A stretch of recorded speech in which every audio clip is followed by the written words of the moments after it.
Hiya, it's Colin here, the naked narrowboating, mushroom foraging, whatever.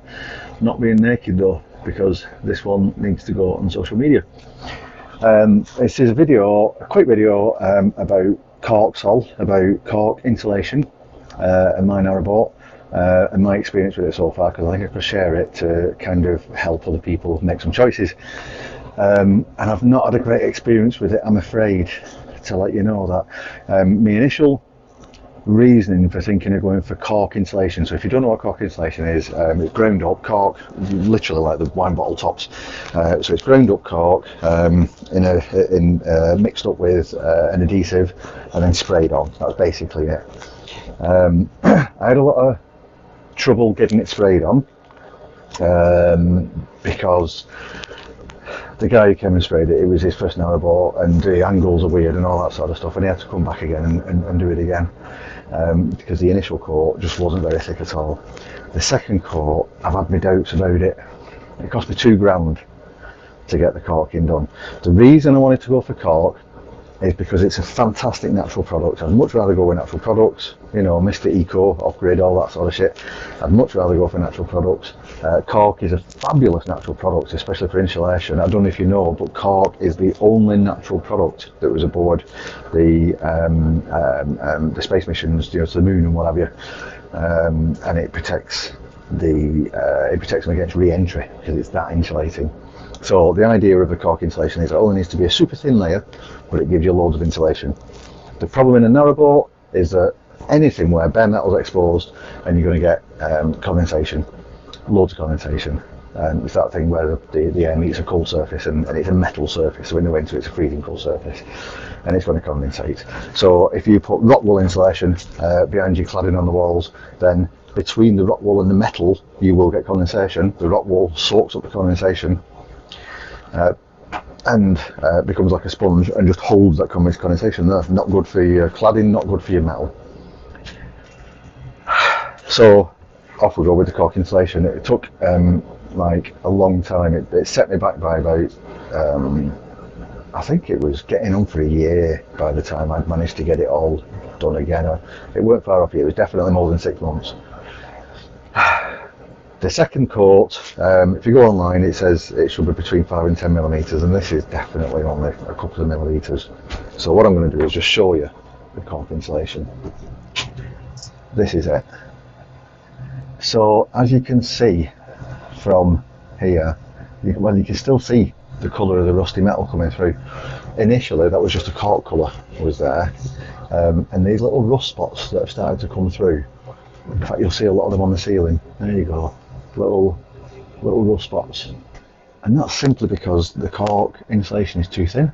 So where there's a pinhole gap in it, moisture forms, so you're getting little rust spots. I've had this cork insulation on for a good while now. It was done just before the start of the mushroom foraging season, so we're talking like end of August I think it was done. I couldn't do anything during the foraging season because I was teaching forages all the time and working during the week and stuff. So it's towards the end of winter now, and I'm just getting around to cladding it off. This has been sat here for a full winter, this cork insulation, and I'm glad I've let it sit for a full winter because I can see what it's doing. My idea is that I'm still going to need to batten it out like this. I'm still going to need to put these battens on in order to put my cladding on. There's, you know, that inch or so gap between the cladding and the cork. So seeing as the cork is going to stop any condensation from happening, I can just simply stuff that with rock wool. So that's what I did with the ceiling. I stuffed it all with rock wool and I clad all this. And then, because I ran out of rock wool and I was just umming and ahhing about things, I decided to have a little experiment with do-it-yourself spray foam insulation. Sorry, that's this stuff. Just going to go backwards in it. Penisol. And a lot of the reviews tell you that it's difficult to use. It's quite difficult to use. You're better off letting the experts do it. It's a piece of piss. It's an absolute piece of piss. What you've got to do is just keep it moving. It's a bit like spray painting. So if you've got practical skills and you've done any spray painting or anything like that, you know that spray painting, when you keep the wet edge, you just keep it moving. And if you pause for more than if you linger for a fraction of a second, it builds up too much and just drips off. But it's quite easy to use. I've ended up taking off the cladding of the ceiling and ripping all that rock wool out, because as I came to do this wall over here, I could feel the rock wool in the ceiling as I stuck my fingers underneath, and it was fucking wet. So the cork insulation has not stopped the condensation. Fortunately, that wall, the whole of this wall, I've done with this spray foam stuff. So I'm just at the stage now where I'm cutting the spray. Oh, let me show you this. Let me show you this. Let me show you this. I'm cutting the spray for. I'm cutting the insulation back, because as you can see, we get bits sticking down. So this is now proud of, you know, it's sticking down too far. It's proud of the batten. So I need to cut that back. So this is where maybe the experts would do a better job of it, but it's not that big a deal. And where I've cut it back, this was a lump of foam that was stuck to the wall, and I pulled it, and it just, look at this cork stuff. It just peels off. It's just peeling off, like, and that's because there's condensation behind it, because it's too thin.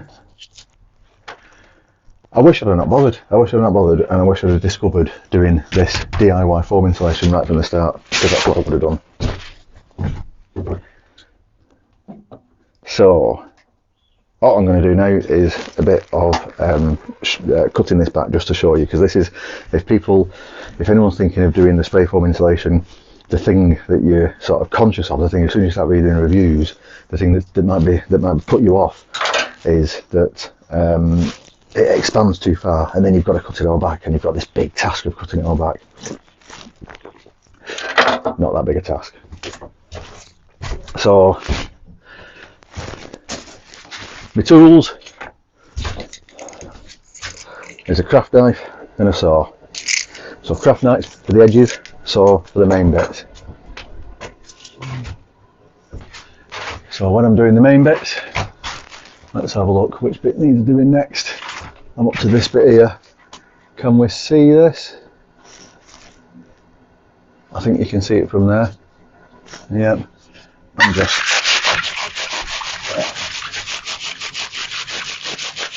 off it comes. Easy as that.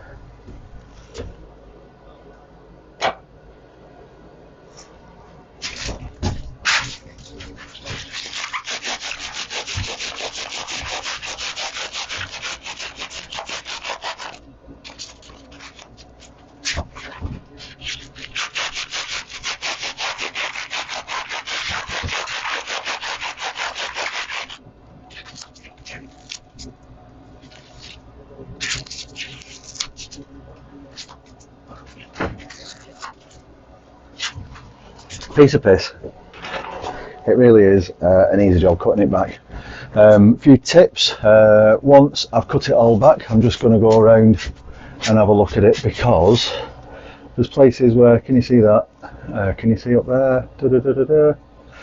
That's the cork insulation, so my spray foam needs to fill that gap, and then there's a few gaps in between my bits of battening like that, where basically just go around with the spray foam gun and just fill in all the little tiny bits, let that expand, cut it back. Takes overnight to expand it. Before you spray it on, get your wood burner going. You might notice I've got a wood burner in here. That's the only completed part of this room, is the bloody wood burners in place. I did that first because I want the room to be nice and dry before I do all the insulation. So wood burners going so it's nice and dry in here. Spray the foam on. You're quite quick. You go through the tins fairly fast. I got 2 boxes. I think there's 12 tins in a box, and I got 2 boxes, and that's going to do this room. This is the front room of a 45-foot boat. When I say the front room, it's a bit of an unusual boat because I've got this wheelhouse. Excuse that crappy wooden canopy, that temporary wooden canopy there, just keeping the doorway dry. But can you see I've got the front room and I've got the back room here. So it's the front room. So it's probably about 28 foot long, and then in that 28 foot space I'm probably going to get through the majority of 12 tins. Yeah, and it's like 100 and odd quid, 180 quid maybe for 12 tins, so it's not cheap, but it's insulation ain't cheap, is it? When you spray it on, it goes on quite quickly. Do it when you're going to be out for a few hours. Do it and then leave the boat, because you can't fucking breathe afterwards. It's awful. And I leave it for just a few hours, and then it feels like it's okay to come back in. Probably better overnight. And then, you know, a good 24 hours to let it expand fully, and then cut it back. I hope that might help somebody over there. Aye, that wood burner's hot. It's fucking roasting in here. I'm going to get naked again, but that's not for social media. See you later. Just to add on to the end of this video, excuse the nudity, I'll not get it on screen. I'm just doing some spraying now, so I've battened out this wall, and see this where the foam's coming right out and it's proud of the battens, and I'm going to have to cut that right back when it sets.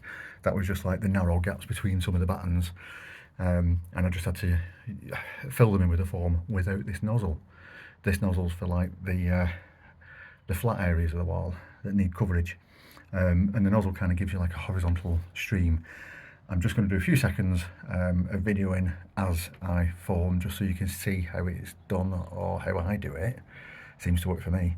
I'm only going to do a few seconds though, because it's quite hard to look at where I'm pointing the camera and watch what this is doing at the same time, but hopefully it'll give you an idea. So you can see I've done that. Let's have a go at this bit here.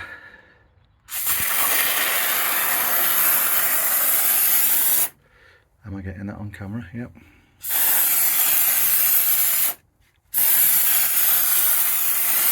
So as you can see, you've got to go quite fast.